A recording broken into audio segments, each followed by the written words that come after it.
haba jubab e jing kli na gilat pathai khubor halor jing don ka trust ka bala pha jing tho show menteri khana bari khmi e tanat atomic energy jong sarkar India Dr. Jitendra Singh ban beteng biang e ka kamti uranium ha jala u menteri rangba ka jalau Conrad K Sangma ulaong ba Khlem ka mon paidbah anam la ban ya chakmat ikani ka kam ya kani menteri rangba ula jubab shakilat pathai khubor hedin ka jing lang kanun menteri ka sarkar MDA tu ha ka no phai sngi jong ka khat atari ul ber arja arpusaw ha ka ba ulaong ba la ban khang ya ka mon jongno ban pha jing tho henry kani ka kam ka dei ka bhap long husiar.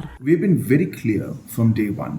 Number one is that organizations can write. I cannot stop an organization from writing to Government of India. But that does not mean that's the stand of the government. For us, we're very clear that without taking people into confidence, without looking at all the scientific aspects of things, we are not going to allow the uranium mining to take place in our state. We're very clear about that.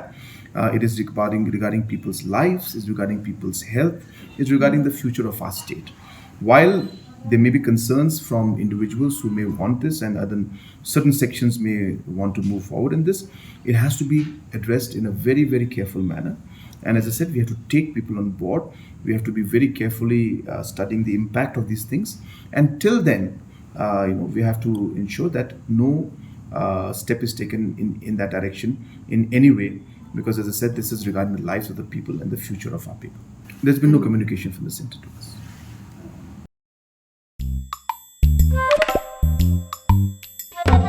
Habatin, paidbah ki kashab plus F.